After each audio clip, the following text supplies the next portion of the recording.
Hello, welcome back to my channel. If you're new here, my name is Mary, and today's video is finally going to be my video essay on my Mad Fat Diary, the TV show, and the books that inspired it. So without further ado, I am just gonna jump right into the video. Full disclosure, there will be full spoilers for the TV show as well as the books. These books are actual diaries written by the author that were then published. And the first one, I believe, came out in 2007, inspired the TV show. The TV show ran from 2013 to 2015, and the second diary came out in 2014. The TV show was already well underway at that point. I'm gonna sort of talk about where I think certain inspirations from the show or for the show came from in each of the books in specific instances. And if you have seen the show, then you know about the main cast of characters. And it might come as a surprise to you to know that the characters are entirely different characters in the diary. So Rae Earl is the same, her mother is the same. She does have a stepfather-like figure coming about that's similar that I'll talk about. And she does, I believe, like lay the groundwork for the gang, which is Rae's group of friends in the show, but they are entirely different characters, and a lot of the characters have been switched around, mixed together to make up what we know as the gang from the show. Yeah, I was in high school when the show was coming out, and then in college when the later seasons came out. And I did not watch the show when I was in high school while it was coming out, but I did like religiously reblog GIFs from this show on my Tumblr at the time. And so that is like the extent of my background knowledge of this show. And then I saw that it was on Hulu semi-recently, like 6 months ago maybe, and I watched it. And then I watched it again. And then I watched it again. And there's something about this show that just feels really nostalgic to me and also like feels so lovely to watch. I personally love a teen drama show, a coming of age show, if you will. I love a romantic interest in a show like this. I love just getting to know the characters, and something about this show just is very special to me. And I know it's won like some awards and like been shouted out from various publications even since it aired. And I know that it changed a lot of people's perspective on things. And I just am so glad that I finally watched the show, and I wanted to read the books to sort of go off of them. I will say, I don't love the books the way that I love the show. And I think that's to be expected. But again, I will get into everything that I'm thinking, feeling, the comparisons here in a second. But I do want to start with just saying what this show and these books are even about. So for the show, we are following Rae Earl, who in the first episode of season 1 is getting out of a mental hospital. So she's tried to hurt herself, and she was in this mental hospital for a few months, and she's just getting out of it. And then when she's on the way home from this mental hospital, she runs into this girl that she used to be friends with, Chloe, who is now friends with a bunch of people at the sixth form. So they're kids that are a year older than them. And Chloe basically is like, Rae, come hang out with us with these new people. And Rae does. And then she eventually gets integrated into the gang. And the gang is Chloe, Izzy, Archie, Chop, and Finn. So Rae is meeting these characters. She doesn't really know if she fits in. There's also this underlying sense of dread that I felt while watching this show for the first time. I was waiting with bated breath for Chloe to be mean. And like, she's not always perfect and nice, but like I was waiting for this to be a joke on Rae, or for everyone to make fun of Rae, or for something like that to happen. And it didn't. But I was so nervous and stressed for her the whole time I watched the show for the first time. Rae does eventually, she likes this boy named Archie, and then things don't really work out with that. And then Rae ends up getting really close to this guy Finn, and she thinks she might like him, but then Chloe says that she likes Finn, and Rae feels like she can't compete with Chloe. And the whole time, Rae is also going to therapy with Kester, who is my favorite character of the show. I love Kester. He's Rae's therapist at this mental hospital, and they have kind of a bumpy start to therapy, but he really wants to help her, and he really does like try his best to be a solid support system for her, and he's imperfect, so he's not always the best at that. I also think it's interesting, this show is set in the 90s, and I don't know, because I was a toddler in the 90s, I don't know how accurate the description of therapy in the 90s is to how it actually was, but I'd be really curious if you were older than me, or if you are a therapist who's older than me and you were a therapist in the 90s, if you think any of this stuff is kosher. I would love to know. But that's basically series 1, is Rae becoming friends with the gang, feeling like she fits in, feeling like she's recovering from her mental breakdown that she eventually tells everyone about, and at the end of season 1, she and Finn sort of have this moment where they decide that they like each other. Season 2 starts with them being together, and it sort of follows them falling apart and then eventually coming back together and all of the decisions that are made along the way. There's a plot line in season 2 that I actually really was not a fan of. And so on rewatches, I usually skip it, but it has to do with Rae and this guy that's in group therapy with her named Liam, and their like friendship turned sort of like sexual relationship. I just really wasn't a fan of that storyline. I understand the purpose that it served, but for me, I skip it on rewatch. And then I also don't really love to rewatch season 3, which is a 3-episode spread that is set a year and a half after the first episodes have happened. All of the first 2 seasons occurs the summer before they start sixth form, which is like the last 2 years of high school in the US. It's college in England. Summer before is season 1. Season 2 is like the first semester of sixth form. Okay, so it's like 3 months. This is all happening in like a 5-month, 6-month period. And then season 3 picks up in 1998 in the spring when they're all going out to uni, or all going out for uni, like trying to get into university. And that's like a 1.5 year time jump. And Rae and Finn are still together at the beginning of series 3. Finn is a year older, so he's not been in school for quite some time. And also he drops out of school in the books, or in the show. He drops out of school in the show. And he and Rae are like discussing where their relationship is gonna go. And then things sort of turn up from there. It follows the gang like years later. There's this really severe like car accident that happens where a lot of them get hurt. Rae also hasn't hurt herself in over a year, but then she starts getting the urge to do that again. So she's starting to self-harm again. So she's sort of like falling back on old coping mechanisms. And where the show ends up, Rae and Finn are not together. Rae is going to go off to university. Finn is going to stay in Lincolnshire, which is the town that they live in. And they have this really sweet moment at the end where Finn is basically saying, like, if things don't work out for you in university, you know where to find me. Like, you can always come back here. And Rae tells him, like, if things don't work out for me in university, I'm going to have to learn how to figure things out on my own. And it's just a very, like, beautiful conclusion. There's also this really nice scene where Rae is riding the train to go to her university, and she's looking in the reflection in a tunnel, you know, when it's like dark and you can see things reflected, and she's imagining like her parents, she's imagining Kester, she's imagining her friend group, she's imagining Finn, Chloe, all of these people, Liam even, like everyone who has impacted her life is on this train, seeing her off to university. And I really do love that as an ending. I will say I have a lot of issues with the things that happen in season 3. This is just me trying to give like a brief recap. But most of my issues come from the fact that we never get to see Rae and Finn happy. We only ever see them when they're like broken up, just getting back together, but we don't get to see what any of that is like. And that kind of frustrates me. I get it to an extent, but also it's not my favorite thing, personally. The diaries. The diaries start in 1989. I have tabbed this so that if I want to reference things, I can. Very fun. I have both of them here. So these are the diaries. This is obviously the TV show cover, and they did a name change with the TV show. So I believe the diary was originally published under My Fat Mad Teenage Diary, and then the show is My Mad Fat Diary. So they changed the title. But it's set in 1989, and it's when Rae Earl is already in college. So I think she's in her first year of sixth form, but it starts January 1st, and it goes to December 31st of the next year. So she goes from her first year in sixth form to her second year in sixth form.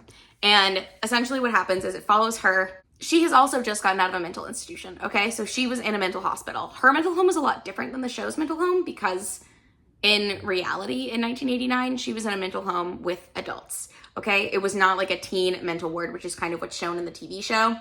And we also don't know anything about the people who were in this mental ward with us. In the TV show, there are 2 characters, Danny Two Hats and Tixie, who are Rae's friends from when she was in this psych ward, and they are like a big part, especially of season 1, but even as the show goes along, they are a big part of the show.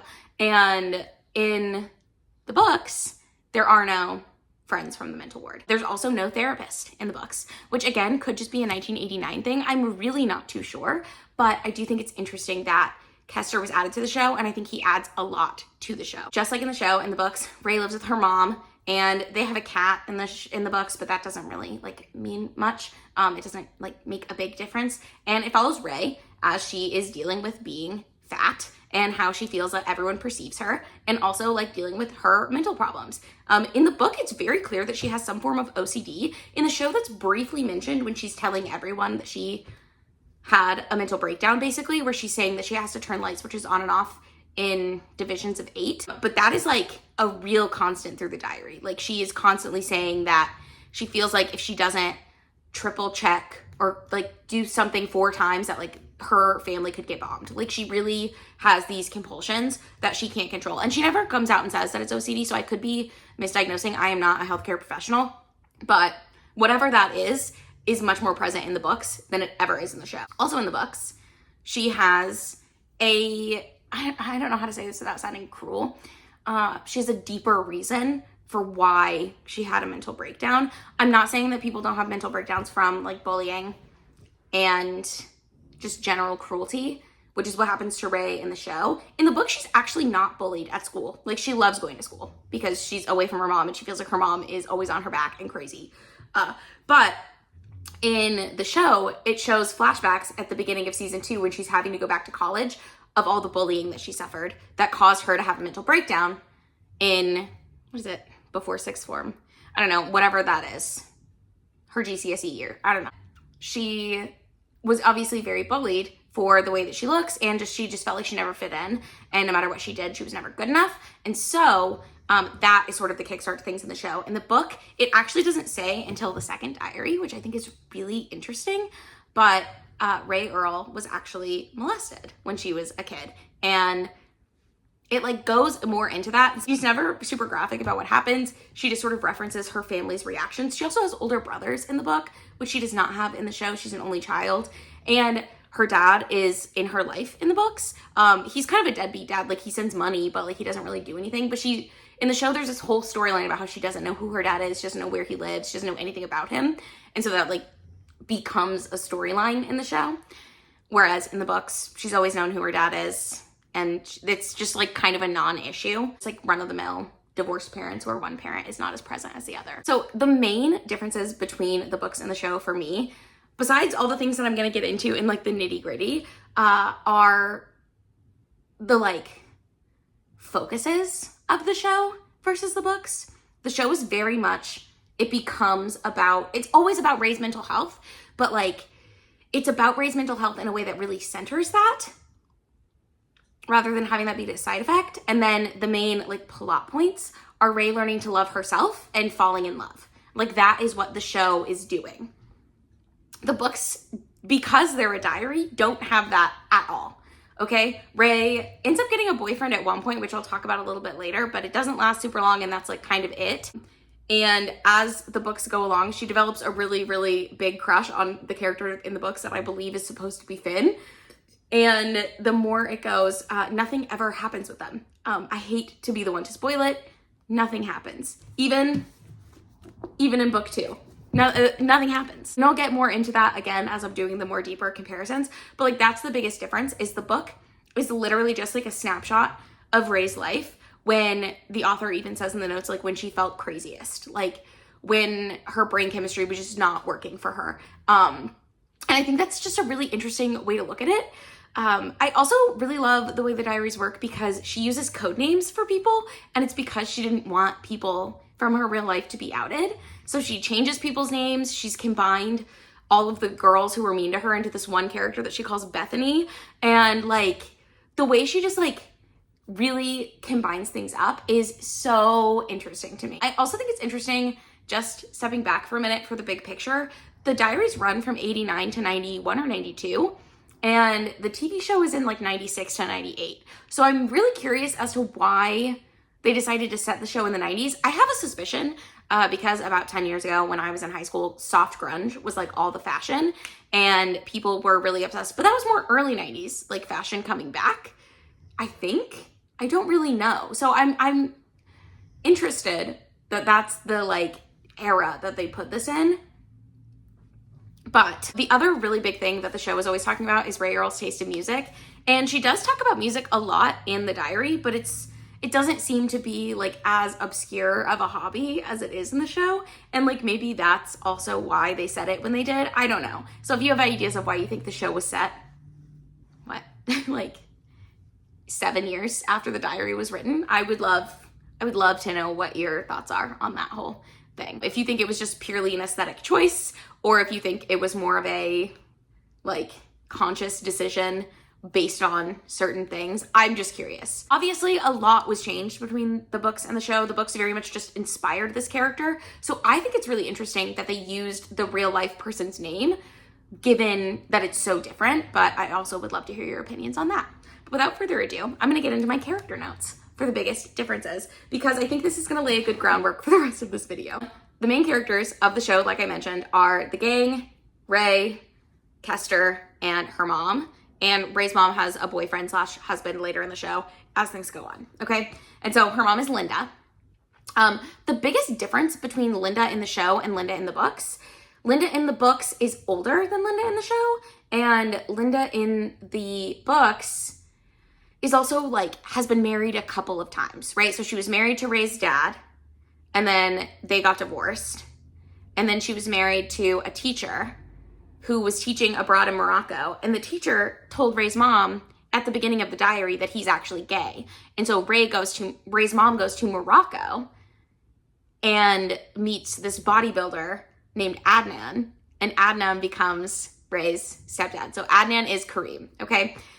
Adnan is a Moroccan bodybuilder. Kareem is like a hot Tunisian guy. Tunisian? I say Tunisian, but I think that's an American thing. I think she would say Tunisian, doesn't matter. So again, they're different, but also the same. There is an age difference in both the show and the book. I believe the show is like 10 years and the book is like 20 years. So that's much more pronounced in the book. But again, Linda is older in the book than she is in the show. And I think that's because Rae has 2 or 3 older siblings. So there you go. In both the book and the show, Kareem slash Adnan builds this birdhouse that Rae then releases the birds from, and the birds get massacred, okay? However, as I mentioned briefly earlier, Rae's family has a cat. And so that cat plays a part in the massacre in the diary. And there's immigration stuff going on in both. So in the show, we are introduced to Kareem because he's hiding in the boot of Linda's car when Rae comes home from the hospital. I don't know how Linda and Kareem meet in the show. They go back to Tunisia together and then come back to Lincolnshire together, married. But in the book, Linda goes to Morocco to deal with divorcing her ex-husband, meets this Moroccan bodybuilder, and then falls in love with him, and then eventually he comes to visit, okay? So it's different. But also in the show and the book, they're having difficulties with immigration. But in the show, Kareem has overstayed a visa, is what I'm guessing has happened, because he can't like get caught with immigration authorities. Whereas in the book, the bodybuilder keeps having to go back and forth because he doesn't want to overstay his visa. So they're having to deal with it, but they're doing it without him overstaying his visa. And again, the overstaying the visa thing could just be more drama for the show. Also, as soon as they get married in the show, all of these problems are gonzo. That's not how immigration works in real life, and that is not how it worked in the diary. I've already mentioned no Jane Two Hats, no Kester, no ticks, nothing from the hospital follows her home in the book. Whereas in the show, these characters and the mental hospital as a whole are like an integral part of everything, because she continuously goes back for therapy. She has these friends that she made there that she sees and talks to. So there you go. So there's some differences between Rae's character in the diary and real life, or in the diary and in the show, that I sort of wanted to get into because I think they're kind of interesting. If you don't know, Sharon Rooney, who was also in the Barbie movie, played Rae. I'm doing this like I'm going to put a picture in, but I'm really not sure if I'm going to do that, but maybe I will. We'll see how fancy with editing I want to get. But Rae is played by Sharon Rooney. Sharon Rooney is like 6 feet tall and beautiful, but Rae in the books is described as being like 5'3", I think, and just like very heavy set. So she feels like, I don't know, there's something about the description of her compared to everyone else that I think is different in the book than it is in the show. So there's a really big height difference, obviously, which definitely comes into play when you think about Rae's relationship with the boys. I know that like we live in a society, whatever, so like height shouldn't matter when you're dating people, but it is very funny to me that I'm pretty sure Sharon Rooney is taller than all of the boys in that cast, except for maybe Chop. Jordan Murphy might be like 6 feet tall, but I feel like she's taller than Archie, she's taller than Finn. I just think it's interesting that like that's the barrier, or that's another barrier, whereas in the book, it really is just her weight. And so she's always like, I could just be thin, everything would be fine. So the other thing that's like really different from the book and the show is the way that weight is sort of handled. So in the show, Rae talks a lot about how being fat is like problematic for her self-esteem, how she doesn't love herself, and how there's all these like problems with it. It's part of the reason why she ends up like breaking up with Finn. It's because she doesn't feel comfortable enough in her body to let him see her body. She feels like that's not fair to him. I feel like she probably could have just talked to him about it and they could have like worked through it, because Finn, that boy was in love with her, but nobody asked me, okay? So whatever. In the book, everyone around Rae is telling her like, if you lost weight, people would like you more. Like, that's just what people are saying. And I understand why they didn't include that in the show, but like, that wasn't even hinted at. Like, there wasn't even like a suggestion that other people in her life wanted her to lose weight. The closest we get is Chloe is talking to Rae at one point, and she basically says like, boys don't like big girls. And it's fucked up, but it's true. And she knows because her sister used to be big or something. So that, there's a similar type of dialogue to that in the diary that I'll get to later. But like, it's not, that's not even as explicit. Like, that's as mean and bad and explicit as it gets in the show. Whereas in the book, every character is like, if you lost weight, people would like you more. And also like, she does lose weight in the books. So in the first book, she's consistently gaining weight throughout it because she's binge eating and having all these problems, right? In book 2, she loses like, I don't know exactly how much, but I did the math. And so she starts at like 190 and goes down to like 115, which I don't know if I need to out myself. Like, I am 5'1" and I weigh about 160 pounds right now. So I was shocked that she gets to like my weight and is like, I'm still so big. So that made me feel kind of bad about myself. But I do think it's interesting that like that happens in the diary. And I do understand why they didn't do that in the show, because first of all, I don't like really big body transformations in shows in general, because I feel like it's really hard on the actors' bodies. Like, I get that that's like some people's thing, like Christian Bale in that The Machinist or whatever, where he literally looks like I think he got to like 100 pounds in that movie, and he's like so skinny. So I do think that there's like an art to that, but I also think it's a very scary art, and I'm glad that they didn't subject, I guess she wasn't really a teenager, but like 21-year-old Sharon Rooney to that. Personally, I'm really glad they didn't do that. And also like, I think the show took more of a, like, it doesn't actually matter what you look like, because if you're confident in yourself and kind, other people will still love you. Like, there is still love to be found, even if you don't have like the ideal body type that we made up, right? I did appreciate that. Her vibe in the book and the show is very similar. Like, in the show, she wears no makeup, doesn't really do much with her hair. It's just always in like jeans, t-shirts, flannels, stuff like that, like a leather jacket. And that is actually how she is described as dressing in the book, which I think is really fun. Like, she's always just in a jeans and a t-shirt. And there is a scene in the show, or a couple scenes actually throughout season 1, where she's starting to get girlier. And that happens in the book as well, but it doesn't happen until the second diary, I'm pretty sure. And which again, didn't come out, was not out yet at the time that they were making the show. She's talking about like wearing leggings with a skirt, which is like kind of Rae's look as the show goes on. So in the show, Rae is seen as being a good singer, and she ends up singing in part of this production. I believe this is season 2, but she has to do the school production because she skipped so much class at the beginning of the year that in order to not fail, she has to do the school play, basically. And a similar thing happens in the book, but she's not at risk of failing, but for an arts credit, she has to do the school play, and she ends up choreographing it. So in both, she's really into music, but in the book, she's really into dancing, and she's really good at dancing, and people comment on how good of a dancer she is. And one guy calls her Big Razza and is always like, Big Razza's got all the moves. But in the show, she shows herself to be a good singer, but also she's embarrassed to sing in front of people, which again, Rae in the book has never been embarrassed a day in her life, okay? So that's another really big difference between the two characters. Self-harm is prevalent in both the book and the show. Like, that's a thing that happens in both. I also have Rae's dad here. In the book, she knows who he is the whole time. They're not close. That's sort of it. In the show, there's a whole plot line of her trying to figure out who her dad is, because she finds out that her mom's been lying to her about these letters that she's been getting from her dad, but they're actually from her mom. And so she confronts her mom about this. She figures out where her dad lives. She goes and finds him. And then she realizes that her dad is actually not a good parent. And there's probably a reason he was never in her life, and it's because he didn't want to be. Now we're going to talk a little bit about the friends that Rae has in the book. okay? Because there are certain people who I think inspired show characters, and I'm going to sort of talk about why I think that. So there's Bethany, first and foremost, which in the book is this one girl who, at the beginning of the diary, Rae Earl, the author, is saying that she combined like 3 different girls into one Bethany. And she's like, there's never just one bitch in a fat girl's life, is there? And I think that's very funny.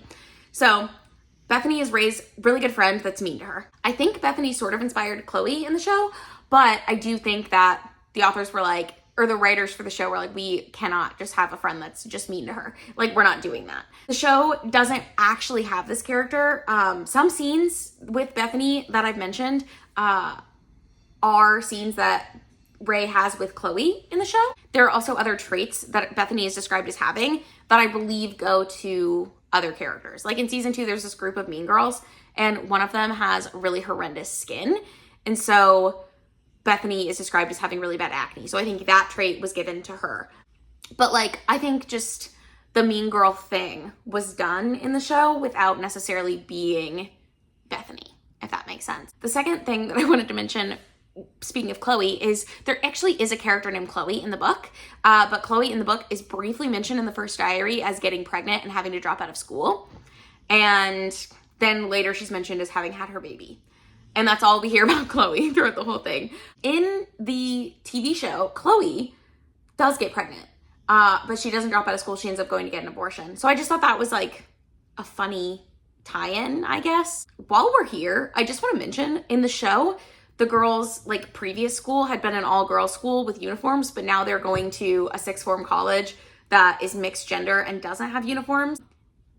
In the book, it's still a uniformed all-girls school, and then they meet the boys at the pub. Like, they figure out where the boys who go to the boys' school go to drink after school, and that's how they meet all the boys that they meet. So I just wanted to mention that. Briefly, there's another character in the show, or in the book, called Mort, and I think Tix was kind of supposed to be Mort in the show, because in the book, Mort lives too far away for Rae to really see her a lot, so she ends up like calling her on the phone mostly.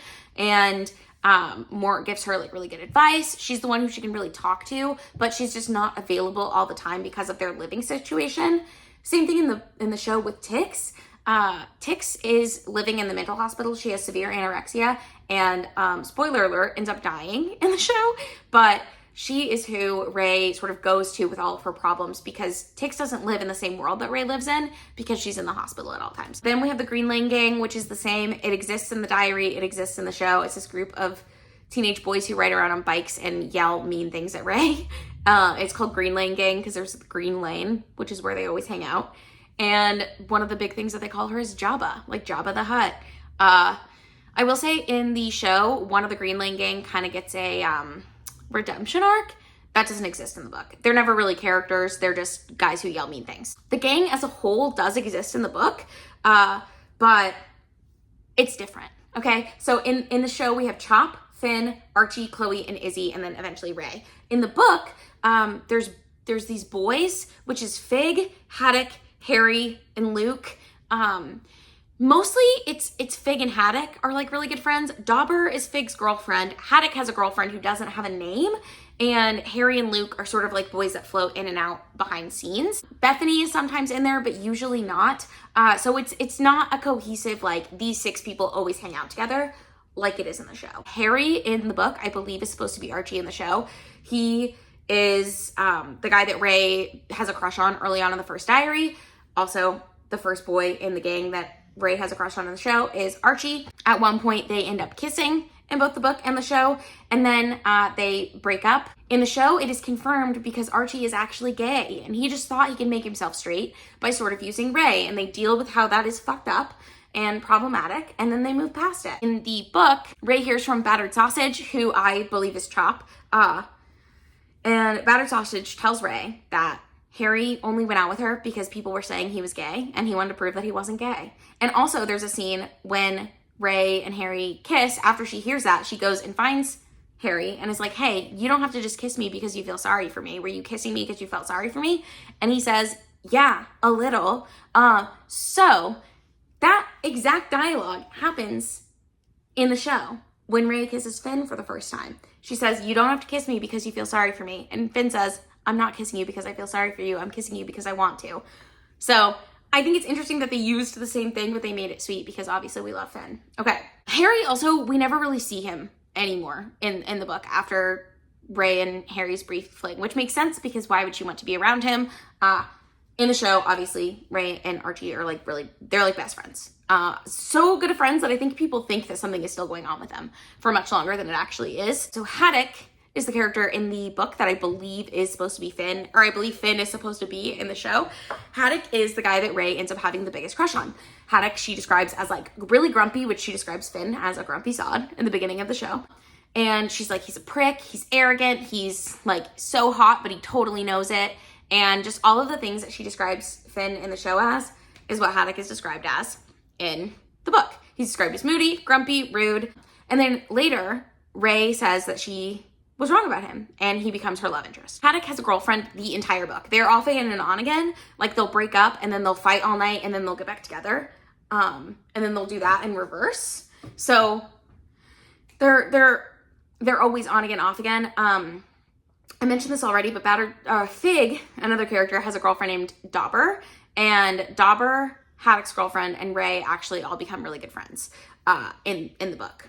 But Haddock's girlfriend never gets a name. She just gets called Haddock's girlfriend, which I think is interesting and probably a little misogynistic, but it's fine. Haddock tends to be the one in the book who stops Rae from getting bullied by other people. Like, other people will take their jokes and like talk about how big she is and like make all these jokes about her. Haddock is the one who's like, hey, don't do that. Hey, maybe we don't do that. He's also the one who never laughs at any of the jokes at her expense. He also flirts with Rae. From like the second half of the first diary on, their relationship is very flirty. And it's hard to tell at first if he's actually flirting with her or if he's just like, I don't know, like razzing her. I don't know. And it really does seem like he actually likes her. So in the show, obviously Finn does like Rae. I would argue that he is in love with her. But in the book, Haddock, like, I think he does like her, but he can't get over the physicality of it in that, like, he doesn't want to be made fun of for having a bigger girlfriend. And, like, he just doesn't, society was not at a point where we were willing to accept that some people have a different size and shape than other people, right? So there's this scene at the end of season 1 in the show that I've referenced where Finn basically tells Rae how he feels about her.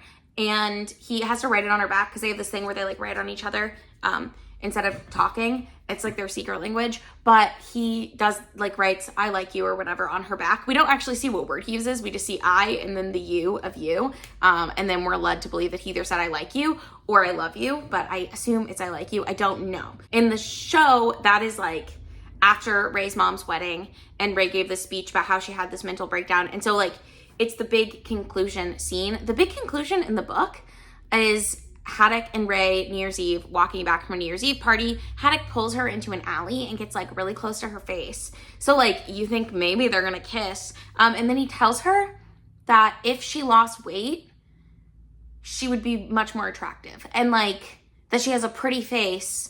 What is it? What exactly did she say? She has a pretty face and she'd be pretty if she just lost some weight. Which Rae takes it as a compliment. So there's that. Another thing that happens a lot in the diaries with Haddock is he's always described as having one eyebrow raised, which I can't do, but Nico Allegro, who plays Finn Nelson, can do it perfectly, and he always is raising one eyebrow as Finn. So I think that's a really fun character description that is taken to screen. And also in the book, Haddock tells Rae, like, I don't like it when people get to know me. I don't like talking to people. The only person I like talking to is my girlfriend. Like, she's the only person who knows me. She's the only person I like trying to get to know me. Like, I don't really like people. In the show, Finn says a similar thing to Rae at her, like, sexy party that she has when her mom is out of town. In the show, Finn and Rae are, like, talking, and they've sort of had a falling out, but they are coming back together at the end of the night. And he says, I like talking to you, and I don't like talking to anybody, which I think is, like, the same vibe, except for obviously in the book he's saying that his girlfriend is the only one he likes talking to, and in the show it's Rae. Okay. And then the other thing I have written down is in both he's described as having like a beautiful, magnificent ass that makes you want to cry, which again I think is a very funny characterization to take to screen. Battered sausage is Chop, I think. It's just my guess. He's got a very sensitive side. He cries over girls and like getting his heart broken. In the show we see Chop like getting really emotional at Rae's mom's wedding. He's also really emotional when he likes Izzy, but he doesn't know if Izzy likes him back. And so Izzy is like flirting with other guys, and that makes him really moody. And also in both the show and the book, Battered Sausage / Chop is telling Rae like, oh, you're just one of the boys, like you're one of the lads, you're a mate, stuff like that. And it makes Rae feel kind of bad. So it is interesting though, in the book, she goes through a brief period where she's like, do I like battered sausage? And in the show, I don't think that ever happens. But she does describe him as a slice and when she first meets him. So, and slice I think means hot. I could be wrong. Fig is the other part that I think we get Chop's character from. Because I think Chop and Izzy is sort of based on like Fig and Dauber. Fig and Dauber are definitely in game in the book. Like they are together the whole time. They break up for a brief period and it kind of throws everything out of whack, but then eventually they get back together. But that's more when like Fig is off at uni and not Izzy, what is her name? Dauber is somewhere else. So eventually they do come back together, right? And in the show, a similar thing happens. Izzy and Chop break up and then eventually they get back together. Because again, I think they're in game, like they're the best. We've got Rae's Nan. So in the book, Rae's mom cares for an elderly woman that Rae calls Nan, even though she's not related to her, and Nan ends up dying, okay? In the show, Finn cares for his elderly Nan who lives with him and his dad, and she ends up dying. So I think they just sort of swapped that. But Rae's Nan in the book is described as how Finn describes his Nan in the show. Like she's always saying something, she's gabbing. Her and Rae get along really great. They're like two peas in a pod. And in the show, Finn even tells Rae that he thinks that she would have liked his Nan, like they would have gotten along, they would have had so much to talk about, like all this stuff. I thought that was really interesting that they like flopped that for the show. Also, Dauber, I think, is who inspired Izzy. At first, Rae in the book doesn't like her, which is why she calls her Dauber, which I'm pretty sure is like a derogatory nickname. Don't know though, I'm not British, I have no idea what it means. But she's dating Fig for most of the book. They have a breakup, they get back together, etc. Everyone thinks that they're perfect together. And then also Dauber becomes like one of Rae's best friends in the book, and Izzy becomes one of Rae's really good friends in the show. So there you go. We also have Ryan, and Ryan is a character in the book that clearly likes Rae. He's like always trying to flirt with her and talk to her. And whenever she writes about him in the diary, she always writes about him being like really weird. And she treats him with disdain. She basically treats him like how Rae treats Finn before she starts liking him, which I think is really interesting. I don't think Ryan is a character in the show, but I'm really interested by that. Also, Liam, it's not a character in the book that I could see. I've got some similarities written down for big things that happen in the plot that came from the book, okay? So the first thing that I want to talk about is Nebworth. In the show, Rae is really into her music. She's talking to the boys. The boys get tickets to this Nebworth show. I don't know if Nebworth is the venue or like a festival or really what it is, but Oasis is playing Nebworth is all I know about it. And the boys in the gang get tickets along with other boys to go see Oasis at Nebworth. And they end up inviting Rae.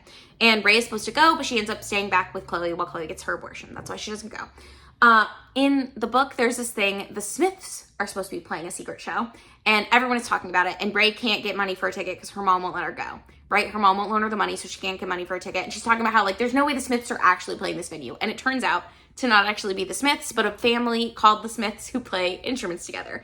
So, I thought that was really funny. Like, I bet that's where that came from, sort of, but I don't know.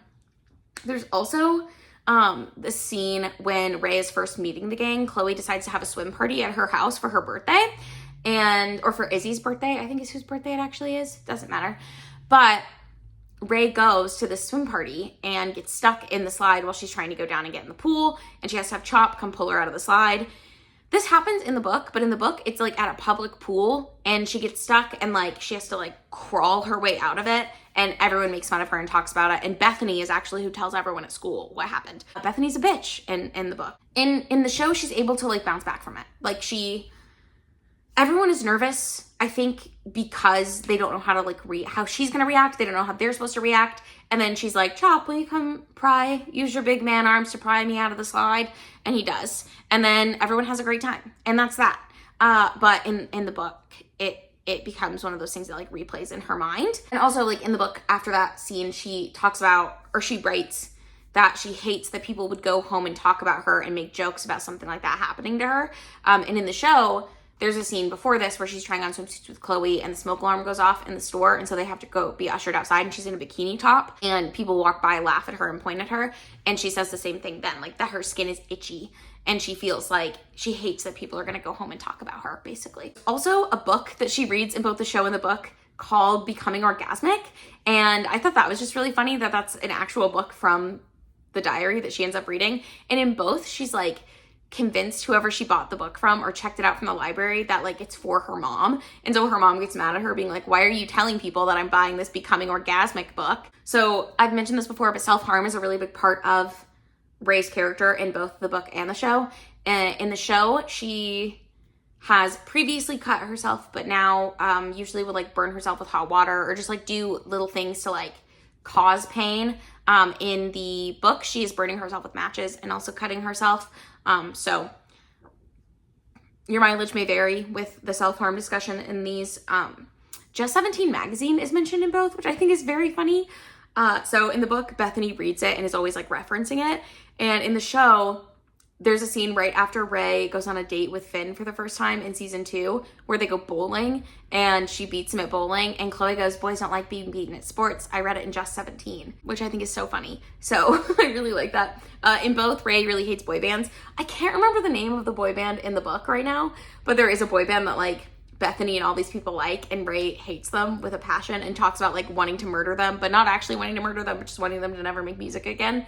And in the show, she says similar things about the Backstreet Boys, about how she wants to like run them over with her car and all this stuff, which I think is very funny. The nickname Raymundo is in both. I don't know who gave it to her in the book, but Harry is who calls her that, which Harry, if you recall, is her first boyfriend, who I believe is supposed to be Archie. Okay. And in the book, Haddock makes the comment that like Rae is a boy name, and Finn does that in the show. Like when Rachel introduces herself, Finn says, as in Raymond, and she says, as in Rachel.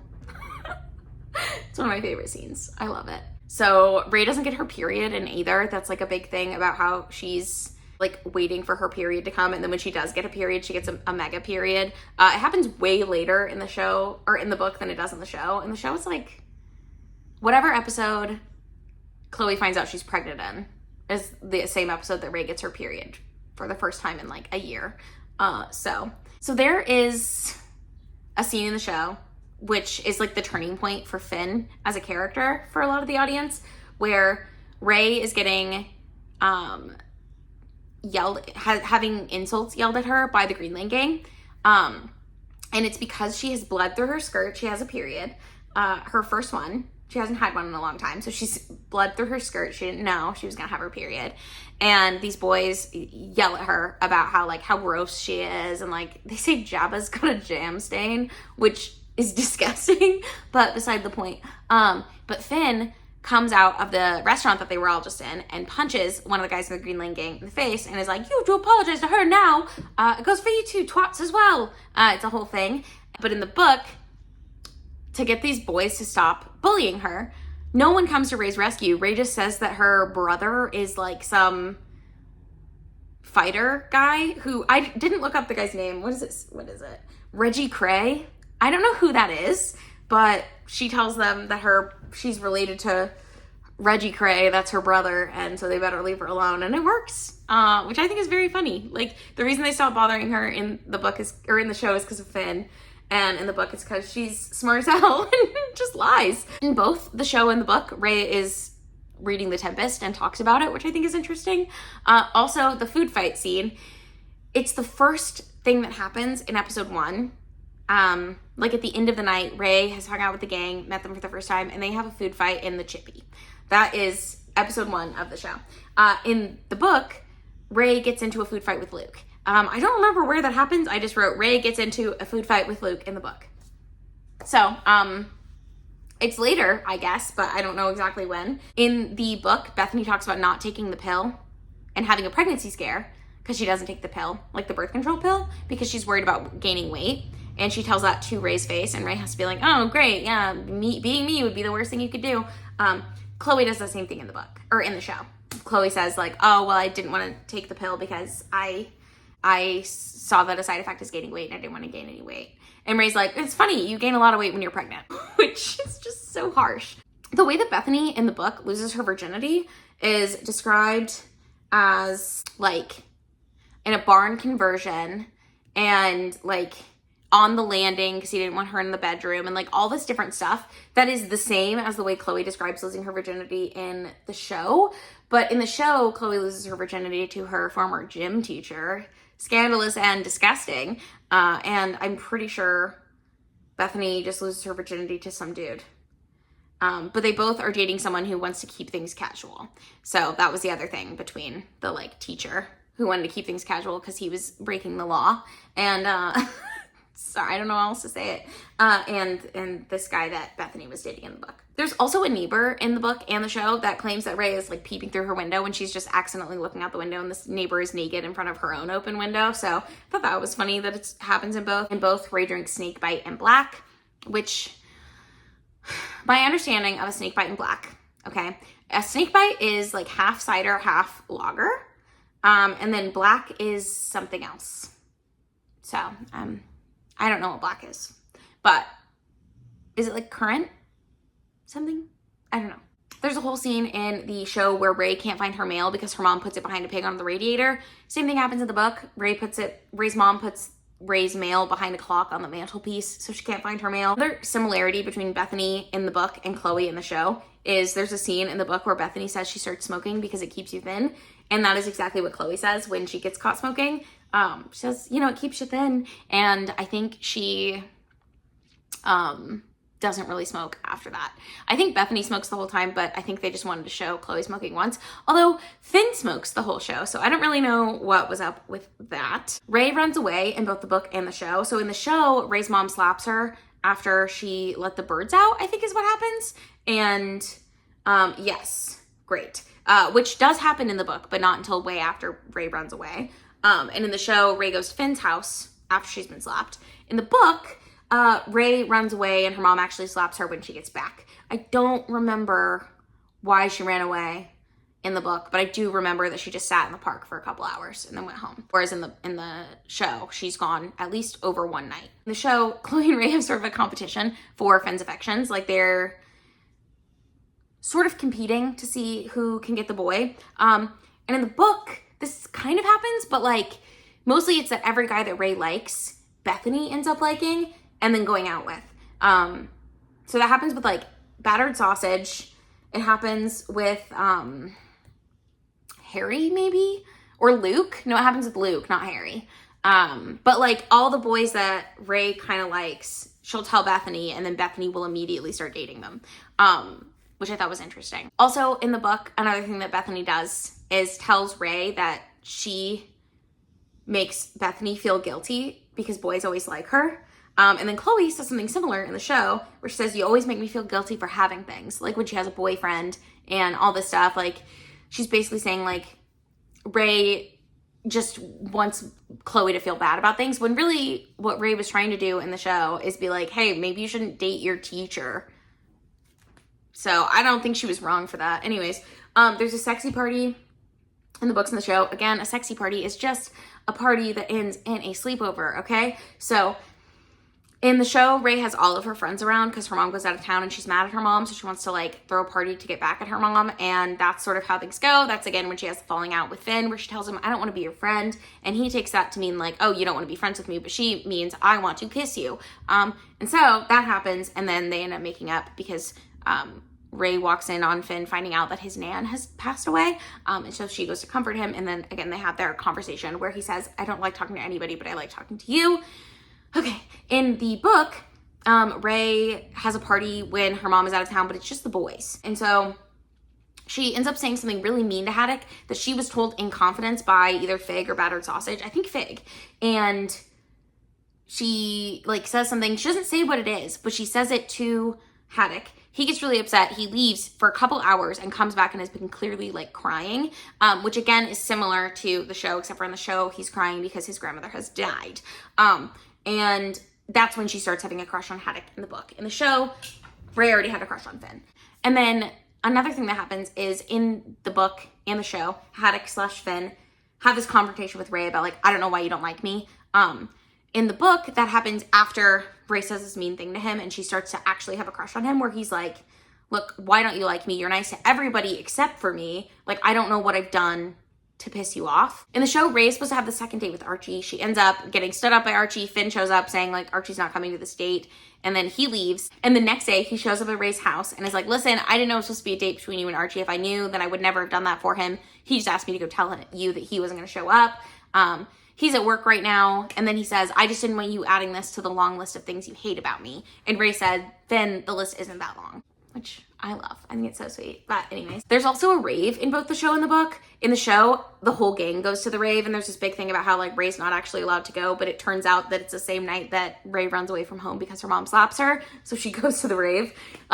In the book, nobody really wants to go to the rave except for Rae and Dauber. So Rae and Dauber end up trying to go to the rave. I think they try to go 2 or 3 times, and it either keeps getting busted or it's just, like, really shitty. So that's pretty funny, I think. Rae's also always working in the book. Like, she ends up she works at the Chippy for a while. She works as a dishwasher for a while. She ends up working at a record store, and she, like, has all these odd jobs, okay? In the show, she doesn't work until season 3 when she's working at the record store. So I thought that was interesting. Also, Rae's mom is always telling her to get a job in the books. Like, that's constantly what she's saying. She's like, why don't you go get a job instead of bothering me? Like, Rae at one point is working at this place where she's, like, sorting cat food at an assembly line or something. Like, she's always working really strange jobs. But she's also always getting fired because she's not very hardworking, which I think is also very funny. In both, I mentioned she loves music, but she doesn't bond with Haddock in the book over liking music, which is, like, the big thing that Rae and Finn in the show bond over. In the book, Rae gets lent Haddock's jacket, and she keeps it even though they're not together. Like, he lends it to her because she's cold, and then the next time he sees her, he's like, hey, where's my jacket? And she's like, oh, I forgot it. But it's really because she's been, like, snuggling with it at night. And a similar thing kind of happens in the show, but in the show, Finn is her boyfriend. And so he loans her his jacket, and then she doesn't return it until they break up. So in both, Rae doesn't drive because she can't afford a car, so she rides her bike. So that's something that I have written down. I also have the aviary written down, and that Rae names a bird Nelson Mandela in both because she's trying to be like, hee hee, Nelson Mandela should escape. But it is more topical in the book than the show, because in the book, Nelson Mandela is still imprisoned and doesn't get freed until, I believe, the second diary. Or maybe it happens in the first one. I really don't remember. But in the show, obviously, Nelson Mandela's been freed for a while. And in the book, Rae catches someone hurting themselves and talks about how, she doesn't name this character, but she talks about how, like, she knows why she does it, but this person has no reason to do it. And in the show, she kind of catches Liam doing things that she does and confronts him about it. So I don't know if that's supposed to be a parallel, but that's sort of what I got from that. The dress that Rae wears to her mom's wedding in the show is described in the book as something she wears to, like, a dance or a party, which I thought was fun. And then in both the book and the show, Rae decides she wants to lose weight, so she throws away all the junk food in the larder, and her mom gets pissed. That happens in both. Rae makes this gift for someone's birthday because she never has any cash, so she makes, like, a photo album type thing. In the book, it's for Mort. In the show, she gives it to Chloe, and they both make a comment about, like, oh, it's like we're best friends, which is cute. In the show, Rae has this fantasy about Finn. She, like, has a dream about him, that he is a centurion, and it's based on this book that she's reading. In the show, she writes a poem where she calls Haddock her knight. So I don't know. I thought that was interesting. I don't know if knights and centurions are actually that similar, but to me they are. They're like the same thing. In the book, Rae doesn't end up going to her grandmother's funeral, and in the show, she doesn't go to Tixie's funeral because she really can't handle it. So that shows, like, the same type of thing. Rae doesn't like mirrors in the show or the book. Like, she won't walk by. She doesn't look at herself if she walks by a mirror, and she'll, like, actively avoid it. Haddock and Rae have an inside joke in the book about shitty music, and in the show, this is sort of shown with Rae and Finn's, like, Babylon Zoo joke, which, by the way, I love Spaceman by Babylon Zoo now, and it's, like, 99% because it reminds me of the show. Even though I know that the characters in the show don't actually think it's a good song, I just think it's funny. The other thing that sort of happens, and now we're getting into things that happened in book 2 that I saw in the show, so I don't know how accurate these are to, like, how things, like, I don't know how things were written for the show. Like, I don't know if Rae Earl wrote in things in the show for, like, that she knew happened in her real life, or if these are just coincidences or what, really. So Linda converts to Islam in both the book and the show. Nothing Compares to You by Sinead O'Connor. In the show, Rae uses that for the a cappella concert in season 2, and in the book, she says it's one of her and Haddock's songs. Linda and Adnan get married in the book. Obviously, we would have known that happened because that happened in real life, right? But I just think it's interesting. Rae gets a mega period in book 2.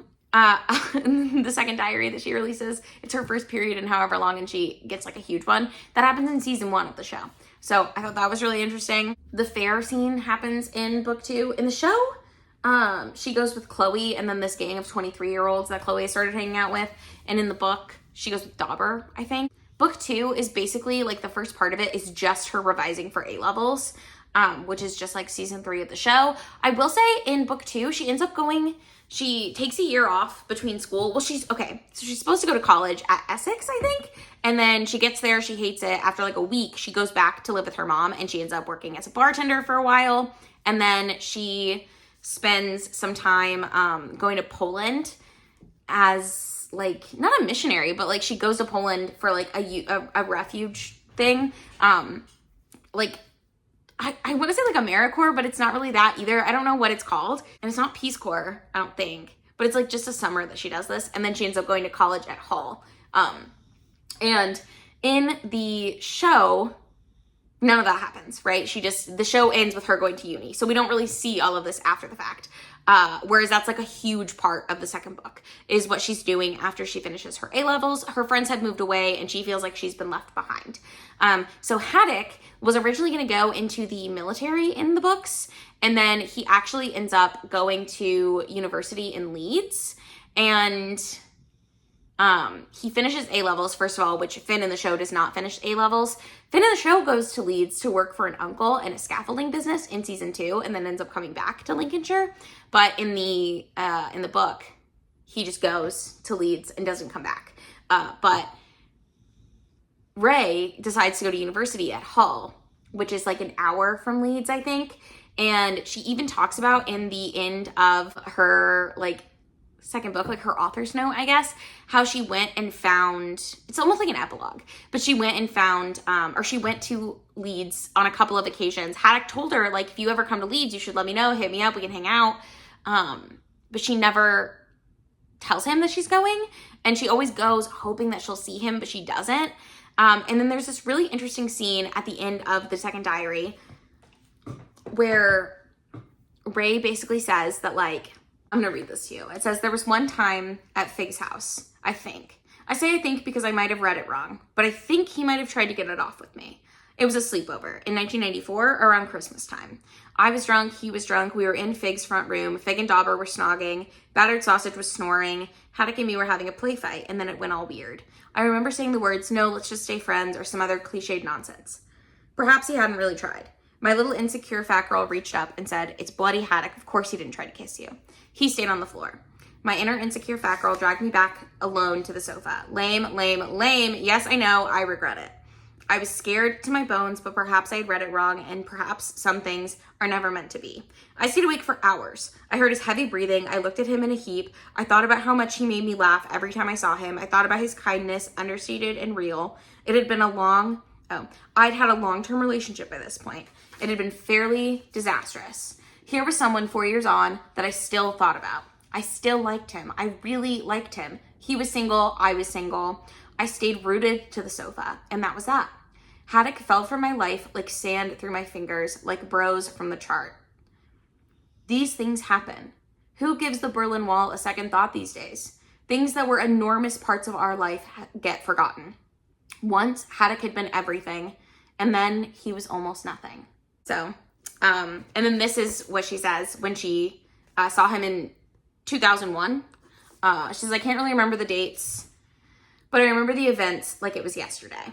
I was walking back to our flat with Kev, her husband, in the center of the city. Nottingham on a Saturday is packed with hen parties, stag parties, drunk teenagers, and married 20-somethings. It's manic. You walk against a tide of people, whatever direction you're going in. We were walking across by the Theatre Royal when I saw him, a face among a million other faces. I hadn't seen him for years. I had no idea why he was there. He didn't live there. I shouted out his name. He hadn't changed much. I think in a perverse way, I had wanted him to have morphed into a minger, a balding, middle-aged stereotype, but he hadn't. The conversation went as thus. Me, Haddock! Haddock, oh my God, Rae Earl, hug. Me, I'd like to introduce you to my husband, Kevin. He's Australian. Haddock to Kev, you've got a good one there. I said something I can't remember, and then he said, come for a drink? And I said, mate, I have to go. I'm working at 6 a.m. And Had said, please come. And I said, sorry, mate, I've got to go. See you soon. He disappeared and mumbled something. And that was the last time I saw him. You've got a good one there. You've got a good one there. You've got a good one there. It was a throwaway, but it felt like one of the biggest compliments of all time.